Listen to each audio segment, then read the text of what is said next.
자, 그냥 상욱쌤이 제일 큰 거 같아. 봅시다. 22쪽에 있는 작품으로 갖다가 보도록 하죠.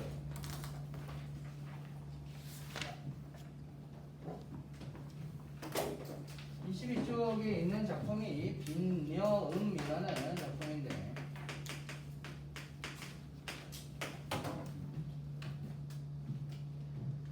빈녀가 가난한 여인을 얘기를 해요. 근데 여기에서 가난한 여인이 물질적으로 가난한 것도 있습니다만, 보통 여인이 가난하다 그러면 자기 짝이 없다라는 표현으로 갖다가 사용되기도 합니다. 네.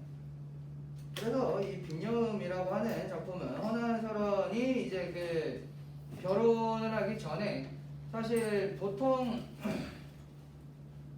근데 결혼하기 전에 지은 작품 치고는 정말 뛰어난데, 왜냐하면 결혼을 되게 일찍 했거든요. 허난설은 11살인가 12살인가 그때 했는데, 조선시대잖아요. 지금은 그렇게 할 수가 없습니다. 조선시대에는 뭐 어쨌든 그렇습니다. 자, 여기에서 이제 그 뭐가 드러나느냐 하면, 그 외로운 화자의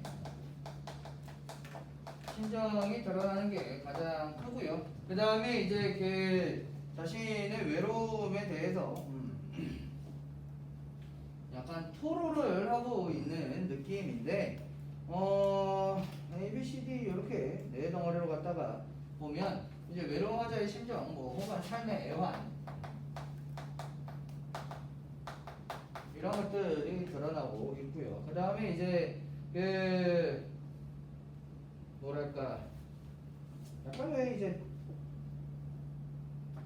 빈여음이라고 해죠. 우리나라 식으로 갖다가 따지면 모쏠의 노래 같은 느낌. 뭐 어쨌든 약간 그런 느낌이 있어요. 자, 그 다음에 이제 여기에서 대비 방식이 조금 있다라는 거 말씀을 드리고요. 그거는 이제 본문에서 바로 확인을 해 보도록 할게요.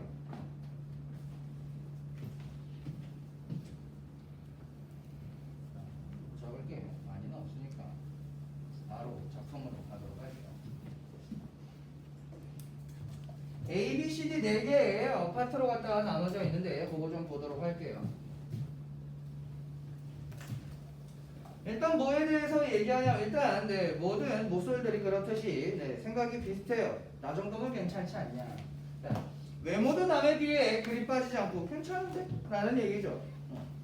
아무리 거울을 봐도 괜찮은데? 자, 외모도 남에 비해 그리 빠지지 않고, 그 다음에 바느질 솜씨, 길쌈 솜씨, 요거 같은 경우에는 당대의 그 아녀자들의 어떤 필수 스킬이라고 해야 되나? 혹은 아니면은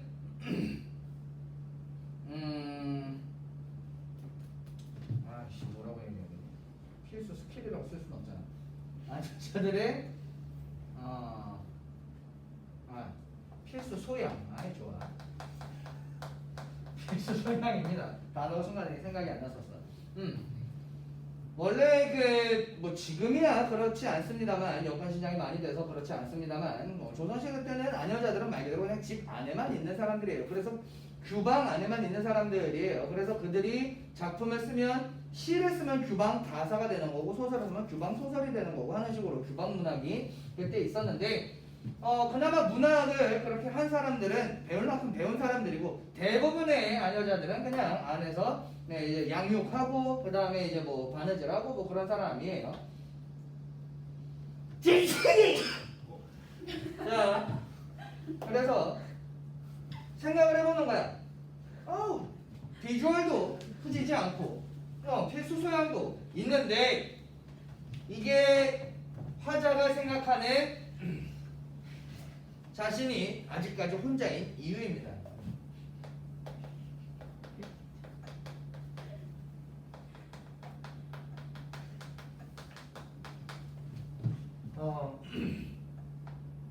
화자가 생각하는 자신이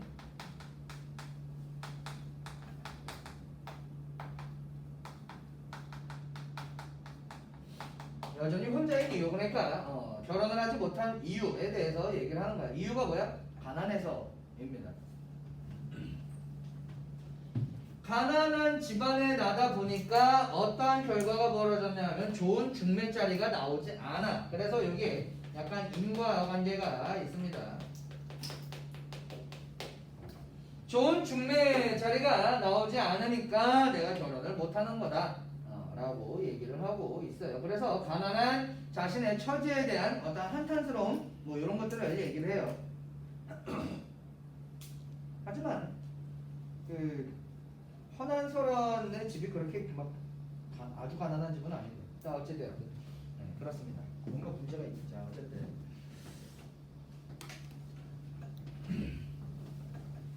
적어졌죠.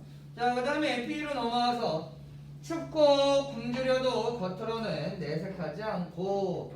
자, 여기 뭐 춥고 굶주렸다라고 하는 거는 이제 궁핍한 삶이나 가난.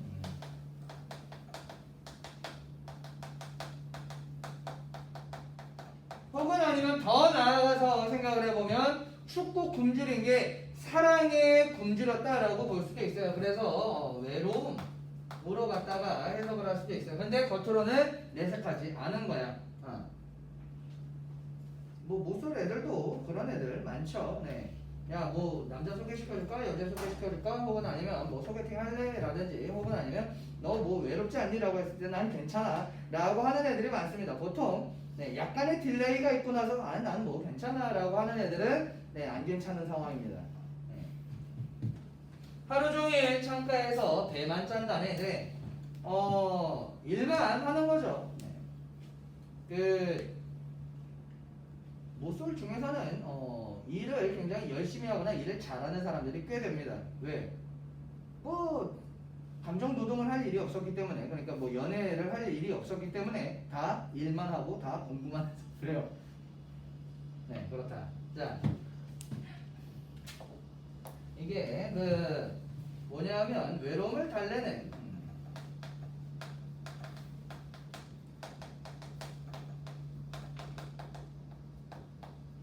행위라고 볼 수 있고, 근데 이게 의도적으로 외로움을 달래고자 하는 행위라기보다는 내가 뭐 딴 데 시간을 쓸 게 없으니까 이것만 하는 겁니다. 네. 오직 내 부모님만 가엾다 여기실 뿐. 자, 뭐 가엾다라는 부분이 이제 화자의 처지가 되겠죠. 가여운 처지다 라는 거. 결국 이렇게 해서 네, 사실 뭐 미리 인생 스포를 드리자면, 이 허나설원의 인생 스포를 드리자면 사실 A 부분에서도 얘기했다시피 좋은 중매가 들어오지 않았죠. 그 얘기는 나쁜 중매는 그래도 들어왔었다라는 얘기야. 그리고 부모님이 가엾게 여기다 보니까 결국은 시집을 보내는데, 허나설원의 작품에서 또 나옵니다만 어디 개생 양아치 같은 놈한테 결혼을 하게 돼요. 네. 그래가지고 허나설원 작품 중에 슬픈 작품이 곡자라는 작품이 있고요. 그 다음에 이제 또 다른 작품 중에 하나가 이제 제목 까먹었어. 또 하나가 있는데, 아이씨. 그 작품에서도 되게 슬픔이 드러나요. 남편을 만나도 거지 같은 걸 만나가지고 이 모양 이 꼴로 사는구나. 근데 문제는 뭐냐면, 사실 지금 같으면 그런 거지 같은 남편이면 A 타고 그냥 때려치고 이혼하고 그냥 새 삶을 살면 돼요. 근데 잠시 잠깐 자기를 사랑해줬던 그 기억 때문에 헤어지질 못해요. 그게 제일 이제 불행한 거고, 곡자 얘기를 하면 뭔 얘기냐면, 그 곡자가 그 통곡하다 할 때 그 곡자야. 그리고 자가 아들 자자입니다. 그래서 어떤 상황이냐면, 아들이 죽어서 이제 그 무덤 앞에서 부른 노래입니다. 아들의 무덤 앞에서 부른 노래인데, 그 아들 무덤 옆에는 뭐가 있냐면 작년에 죽은 딸 무덤이 있어요. 작년에는 딸이 죽고 올해는 아들이 죽었어요. 그런 상황에서 뭐 시부모님이나 이런 사람들은 그렇게 뭐 아시다시피 살갑지 않고요. 이 뭐 조선시대 뭐 그런 거 챙겨주나.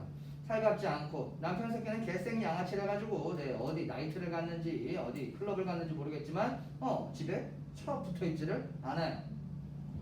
근데 이제 제일 슬픈 점은 첫째를 묻고 그 곁에 오래 아들을 묻었는데 뱃속에 아이가 있어요. 그 상황이야. 그 상황에서 짓고 있는 그러한 작품인데 결국은 사실은 뭐 헌화설화는 제가 알기로는 26인가 26 그때 죽었어요. 아마 스트레스성으로 갖다가 죽었을 거예요. 남편 새끼가 생 양아치라. 어쨌든 헌화설화니 이 정도의 문학적 소양과 재능이 있었던 걸로 봐서 사실 남자로 태어났으면 꽤나 끝발을 알리고 이름 남길 만한 존재였을 거예요. 여성임에도 불구하고 지금 이 시대에도 저 작품이 전해져 내려오면서 그것에 대해서 배우고 할 정도면 남자였으면 뭐 해도 하나라도 했을 거예요. 하긴 누나죠.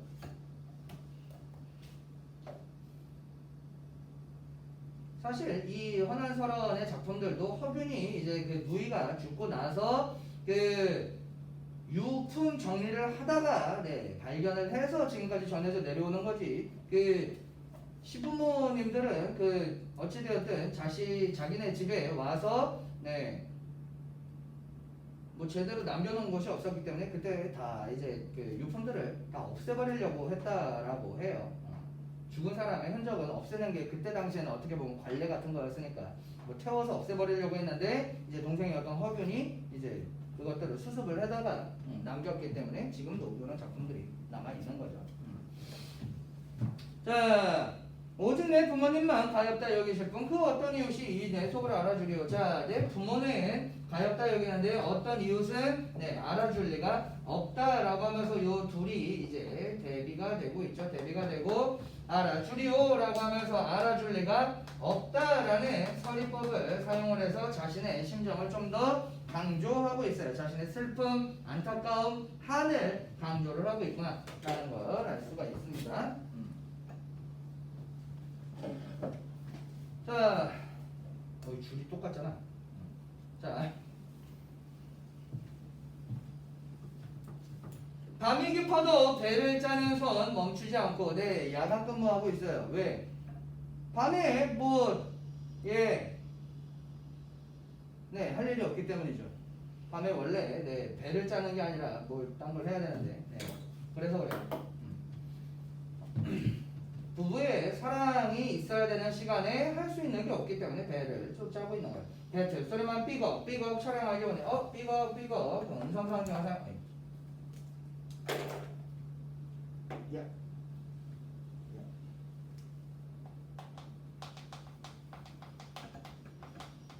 어가 사용되었고 배틀 소리가 처량하게 운다라고 표현을 하고 있죠. 그렇죠? 그렇다면 배틀 소리는 처량하게 울어요?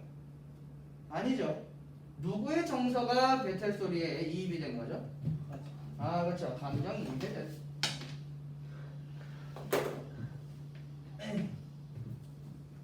에이. 아껴 쓰고.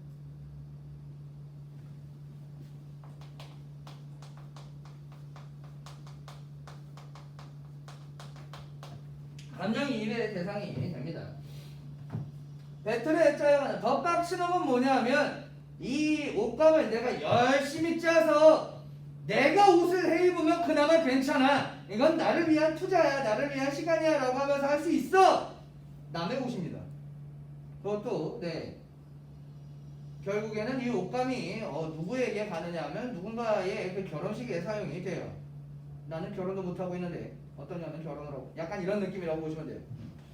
자, 배틀을 짜여가는 이 한필 비단 끝내는 어느 색시에 옷이 되려나 라고 하면서 이 한필 비단이 이제 그 화자의 애환을 좀 부각을 하거나 혹은 강조를 하는 그런 효과가 있어요. 왜? 뭐 나를 위해서 짠 것도 아니고 열심히 밤새서 짰는데 결국엔 남 좋은 일 한 거란 말이에요. 살다 보면 그런 경우가 있죠. 열심히 뭘 해놨는데 이득 보는 건 딴 놈이 보는 경우가 있어요. 예를 들면 겁나 마음에 드는 친구가 있어서 막 이제 친해지려고 막 이렇게 했는데 친해지려고 하다 보니까 1대1로 하면 부담될 것 같아가지고 막 걔네 친구들이랑 내 친구들이랑 해가지고 같이 이렇게 어울려서 놀고 있는데 내 친구랑 사귀어. 이런 느낌. 아, 쑥 땡겨. 자, 그렇다. 그런 것들. 마지막. 가위로 싹둑싹둑 옷감을 바르노라면 여기도 싹둑싹둑이라는 음성 상징어 활용을 하고 있고요. 마르다라고 하는 거 거기에도 그 설명이 나와 있을 거예요. 옷감이나 제목 따위의 재료를 치수에 맞게 자르는 행위를 마르다라고 얘기를 하고 있어요. 그러니까 이제 옷감을 다 만들고 나서 뭐 길이별로 자른다든지 혹은 아니면 필요한 그 의상을 제작하는데 필요한 대로 이렇게 자른다든지 하는 상황이야. 그러다 보면 추운 밤에 손끝이 고바원에 굽는다라는 건 이제 손이 이렇게 굽는다 혹은 아니면 손이 이제 좀 자기 뭐라고 해야 되지? 좀 저리다, 아리다 뭐 이런 느낌이에요. 그래서 여기에서 이제 좀 뭐랄까 처지, 화자의 처지가 처지를 좀 더 좀 심화시키는데 일단 뭐 궁핍 혹은 가난 혹은 아니면 뭐 힘겨움 이러한 처지가 심화되고 있구나 라는 걸 알 수가 있어요. 시집가는 누군가를 위해 이 멸불 터지는 상황이에요. 나는 시집도 못 가고 있는데 누가 시집 간다라고 그래가지고 내가 그걸 옷을 만들어주고 있단 말이야. 약간 이런 느낌이죠. 이제 그 되게 빨리 결혼을 하는 친구들도 있지만 그거 말고 대부분 결혼할 정도가 되는 나이, 그러니까 결혼 정년기라고 하는 나이에 결혼 얘기는커녕 사귀는 사람도 없는 상황에서 친구 새끼가 웨딩드레스 골라달라고 하는 그런 느낌이라고 보시면 돼요. 인연이? 자, 약간 이런 느낌이에요. 자, 누군가를 위해 기롯을 만들고 있지만 이내 몸은 해마다 홀로 잔다오. 여기에서 다시 한번 화자의 처지가 드러나죠. 외로운 처지.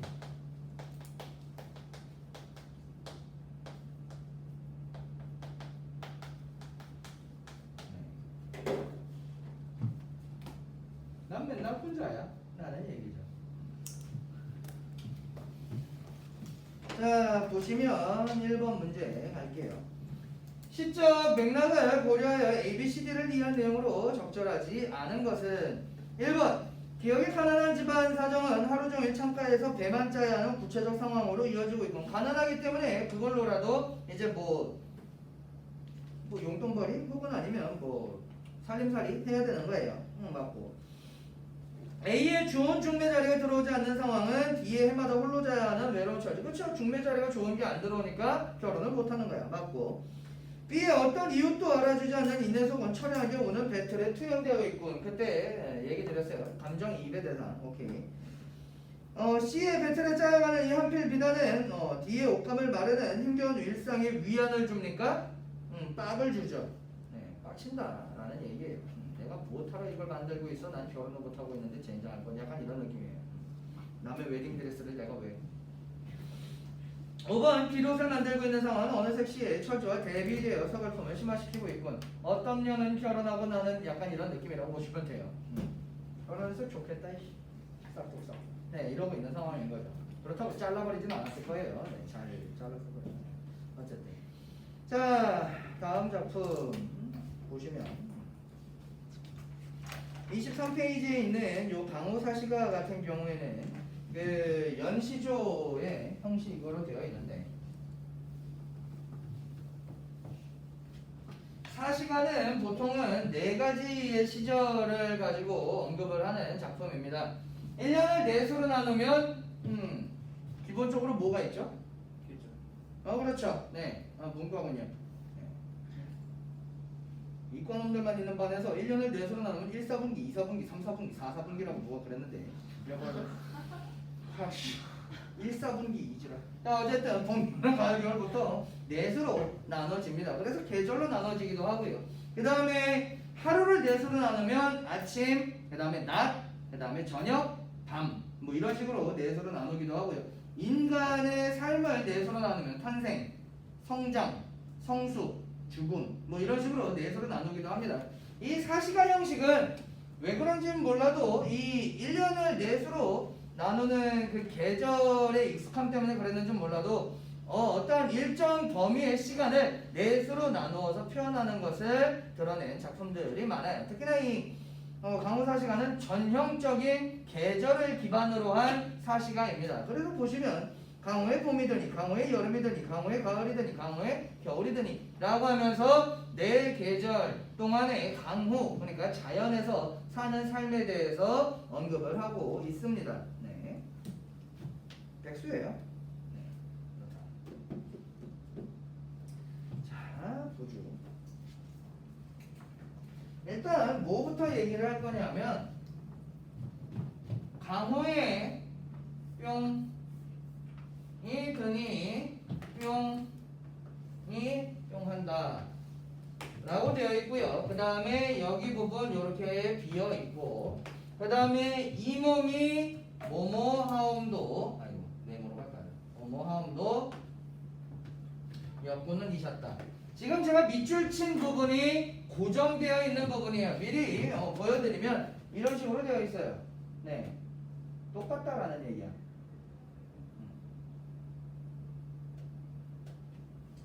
이 밑줄 그어져 있는 부분이 고정되어 있는 상태에서 여기만 변형이 되고 있는 그런 형태를 보여주고 있는데, 자, 미리 말씀을 드리면 요 첫 번째 네모 칸에는 계절이 들어가고요. 그 다음에 요 두 번째 칸에는 뭐가 들어가느냐 하면 계절에 따른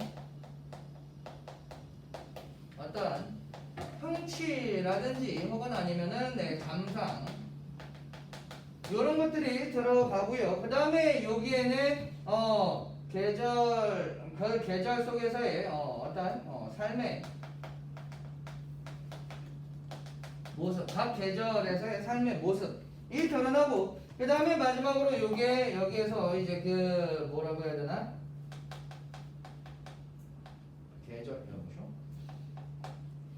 계절에 따른 어떠한 그 뭐라고 해야 되지?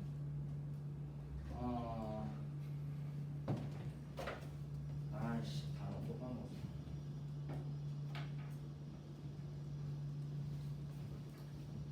삶의 평가라고 해야 되나? 삶의 평가는 말 못한 거야.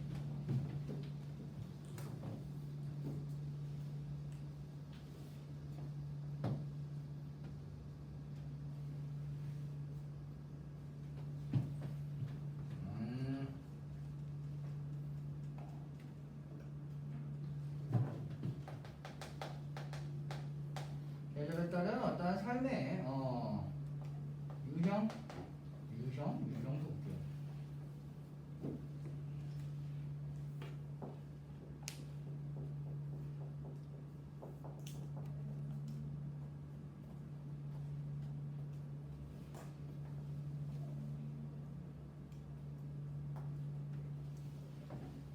단어가 이거 한 번 이렇게 막히면 잘 안 나오네요.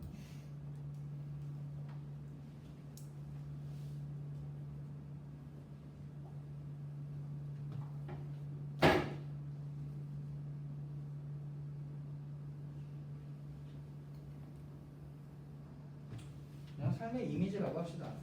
좋은 단어가 있었는데 순간 생각이 좀 안 나네. 자, 바깥의 것을 보면서 봅시다.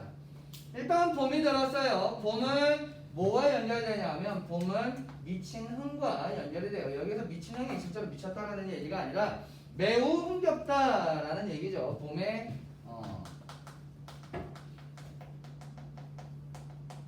계절감을 표현하고 있는 거야. 네, 생명력이라든지 화사함이라든지 이런 것들이 나를 흥겹게 하는구나 라고 얘기를 해.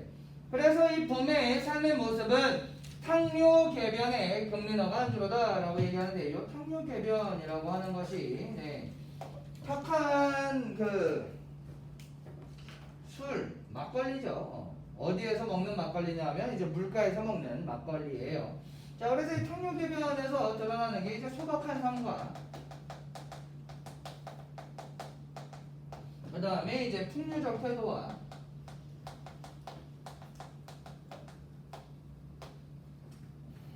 그 다음에 이제 뭐라고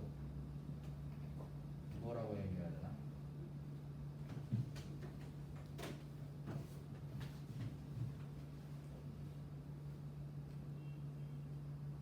오늘 상태 진짜 안 좋은데?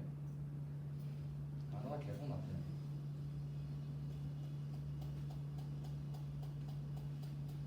소박 함상과 풍요적 태도가 드러나고요. 그 다음에 이제 자연 친화, 정신 차려라 이씨.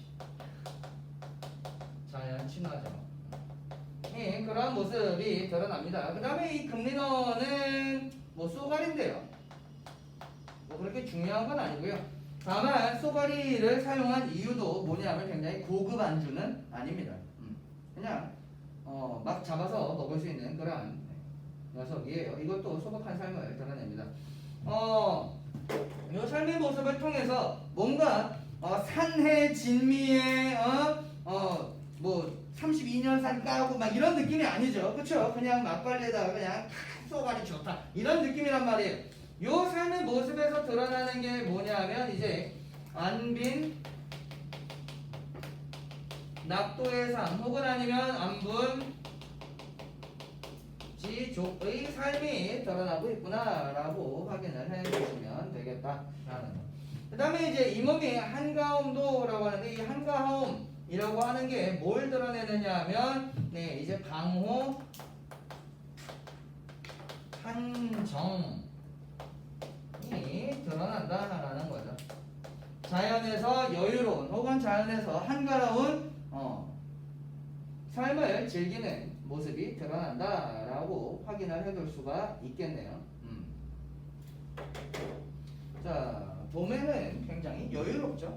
그런 삶의 모습이 드러난다라는 거. 자, 여름입니다. 네, 이거 어떻게 또 지우냐 이거. 이걸 왜 지웠지? 그냥 지워라. 그렇지 뭐. 자, 제 얘기를 할까. 자, 봄에 여름이는 이 계절. 그 다음에 초당에 일이 없다라고 얘기를 해. 이 초당은 지금 화자의 공간적 위치입니다.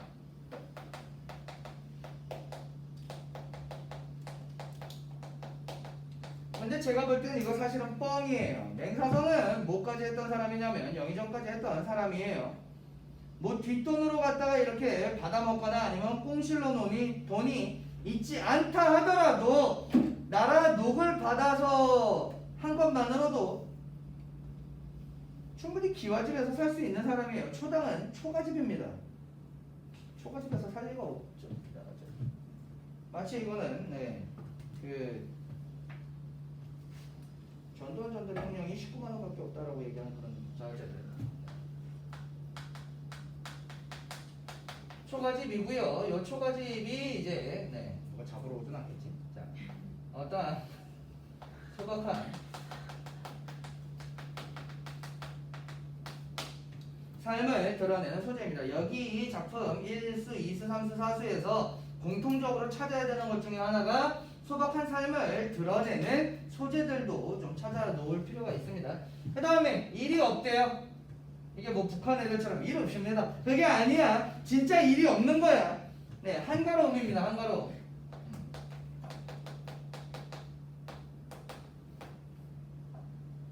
맹사성이 빨간 맛이 아니기 때문에. 그 다음에 여기 드러난 표현 보시면 유신한 강판을 보내나니 바람이로다 라고 하고 있는데 여기 유신한이라고 하는 거는 믿을만한 혹은 아니면 신의가 있는 혹은 아니면 여러분들이 이해하기 쉽게 하면 뭐가 있어? 의리 있는 의리 있는 강의 파도는 강의 물결은 바람을 보내주는구나 라고 얘기해요. 물결이 일렁일렁 인다라는 건 뭐가 불기 때문이야? 바람이 불기 때문이죠. 그래서 요 유신한 강파라고 하는 부분에서 의인화가 진행이 된다라는 걸 알 수 있죠. 강파, 강의 물결이 어떤 의리가 있다거나 신의가 있다거나 뭐 그렇지는 않잖아요. 자, 그래서 여기 부분 보시면 역시나 마찬가지로 자연에 대한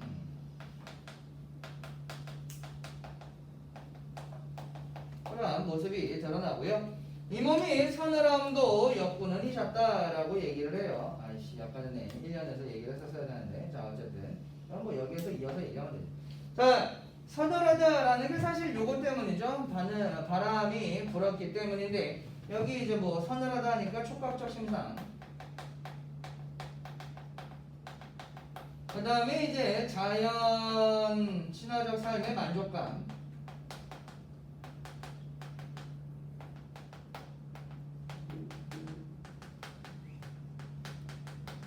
요런 게 드러나는데 아까 전에 표시를 해놨던 부분이긴 한데 요게 뭐냐면 역군은 이셨다라고 하는 게 역시나 임금의 은혜로다라는 얘기예요.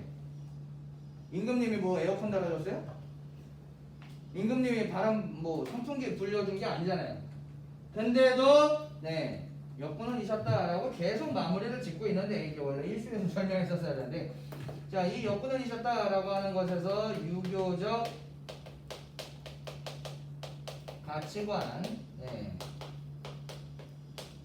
충이 드러나고 있습니다. 충성스러운 신하의 태도가 드러나고 있다. 모든 어떤 만족감, 고마움, 아름다움 이런 것들이 다 임금님의 은혜다라고 얘기를 하고 있어요. 거의 뭐 비대죠. 임금은 엄청 빨아요. 드럼 세탁기 같은 느낌입니다. 엄청 빨아요. 자, 이번에 가을입니다. 가을이 드니 가을도 아닌데 난 왜? 있어? 새끼들아? 강호에 가을이 드니 고기마다 살쪄 있다. 사람도 살쪄 있고 말도 살쪄 있다. 자, 이 부분 이것들이 자꾸 자, 이 부분에서 드러나는 가을의 풍요로움이 되겠죠.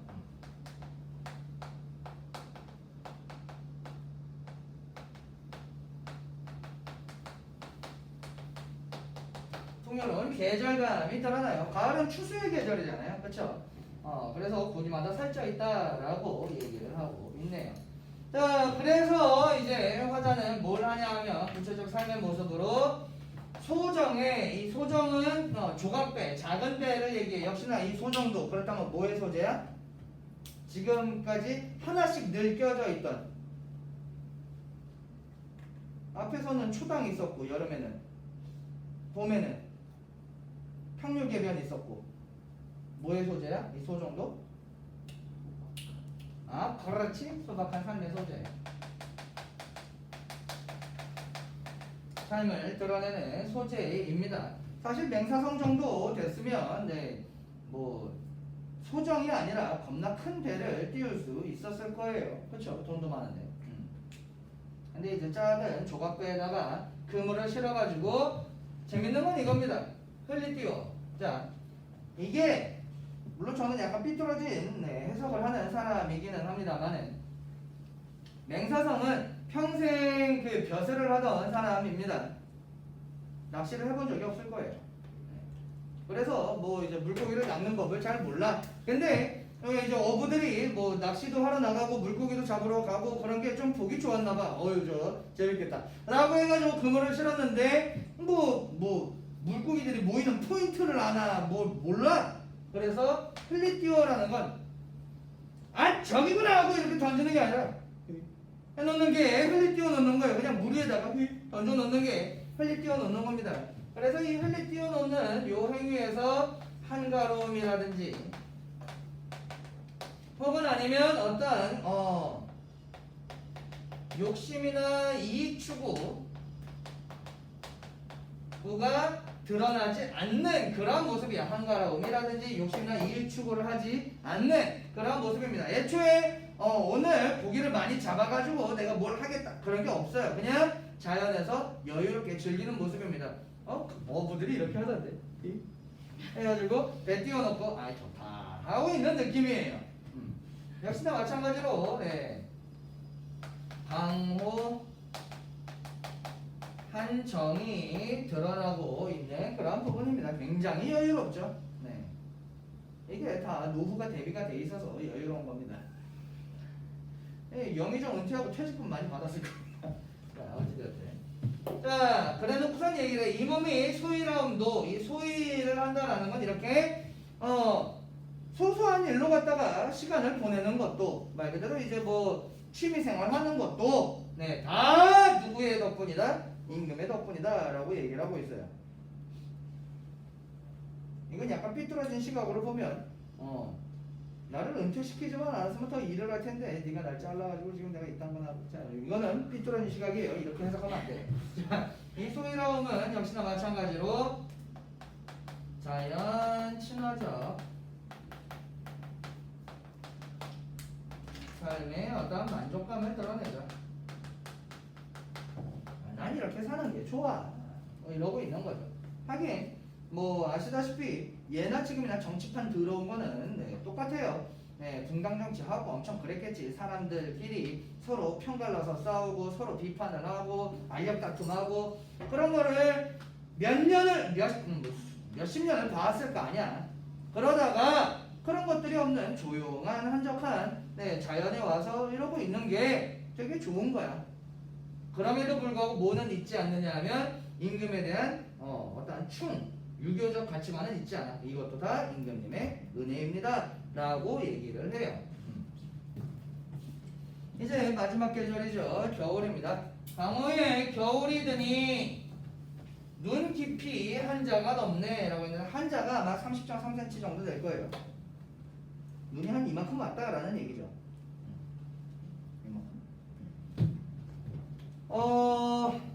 서울은 그렇게 눈이 많이 오는 적이 그렇게 흔치는 않습니다만, 네, 이제 강원도로 네, 군 생활을 하러 가게 되면 네, 눈을 엄청 많이 볼 수 있어요.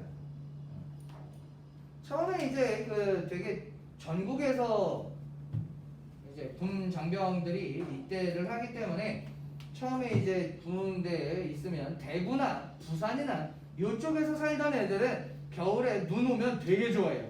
와, 눈이 옵니다! 라고 하면서 되게 좋아해. 눈 처음 본 애들도 있어요. 대구 분지 지역이고 부산도 되게 거의 본토에서는 최남단 지역이잖아. 그러다 보니까 잘 안 와요, 눈이. 그러다 보니까 막 부산 애들, 대구 애들은 눈 오면 되게 좋아해. 한번. 이제 새벽에 눈이 와가지고 자고 있는데 새벽 2시 반, 3시 반에 갑자기 불을 켜고 깨워. 뭐야 벌써 일어날 시간인가 했는데 2시 반이야. 뭐야 시발 하면은 눈이 하얗게 내리고 있어요. 그러면은 주섬주섬 네, 활동복 주워 있고 빗자루를 하나씩 주면 네 2시 반부터 쓸어요. 전술도로는 쓸어야 돼.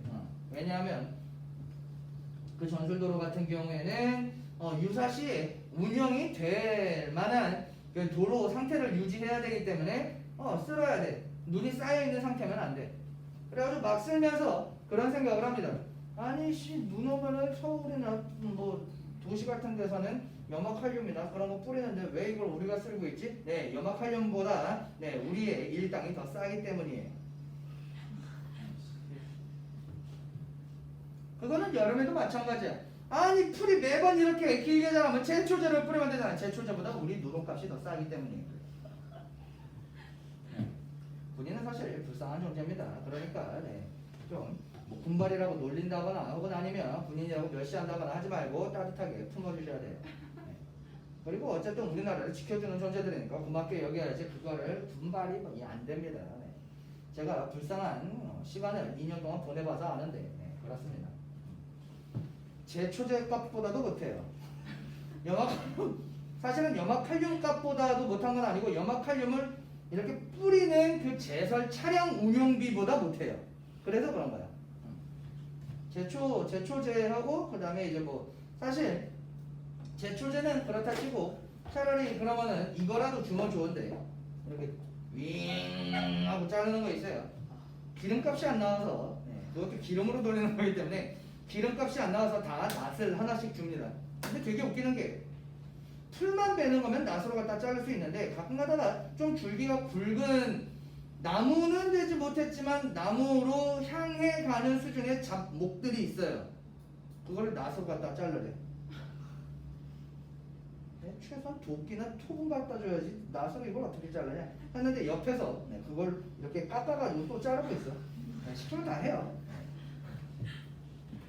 그러다가 승질 나가지고 에잇에다가 이렇게 하다가 손가락 날아갈 뻔했는데 아직도 흉터 남아있는데 탁 했는데 이게 아시다시피 마른 나무면은 꺾어지거나 부러져요. 근데 생나무는 탄력이 있죠. 그래서 낫이 들지 않고 날도 더럽게 안 갈아나가지고 날이 들지 않고 이 가지 탄력이 튕겨가지고 탁 하고 쳤어요. 근데 제가 장갑을 끼고 있었기 때문에 다친지 몰랐어. 혼자서 어떻게 생각했냐면 와이씨 큰일 날 뻔했다 라고 하면서 되게 다행인 줄 알고 계속 일을 하는데 피가 뚝뚝 떨어져요. 장갑을 적시고 장갑 밖으로 피가 뚝뚝 떨어져. 검은 장갑이니까 피가 나는지도 몰랐어. 근데 이제 땅에 피가 뚝뚝 떨어지니까 뭐야 어디서 피가 나? 왜 그래요? 장갑을 봤는데 여기 지금 흉터 남아 있습니다만 분명히 살이 패여 있는데 안에 흰 게 보여. 그러니까 이제 거의 뼈까지 이렇게 갔던 건데 그거 보고 소장님 큰일 났습니다. 그랬더니 뭐야? 큰일 났습니다. 야! 그래가지고 그대로 산에서 일하고 있었는데 산에서 이렇게 실려가지고 내려왔어요.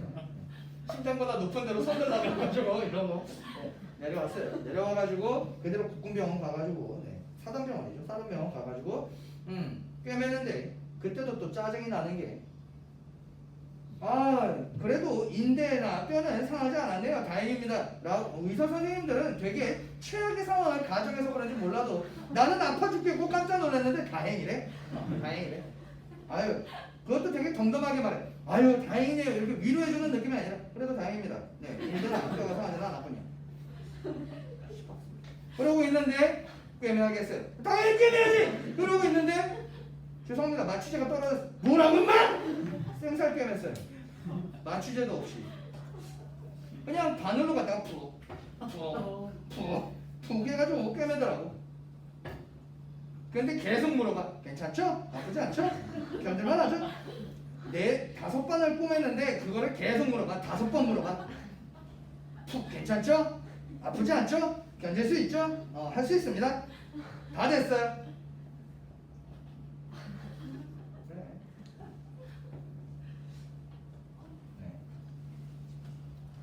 문제는 그래요. 파이팅? 자, 봅시다. 잘 다녀오시라. 자, 보시면 역시나 마찬가지로 이렇게 눈이 풍성하게 내린 모습. 겨울에 계절감 확인할 수 있고요.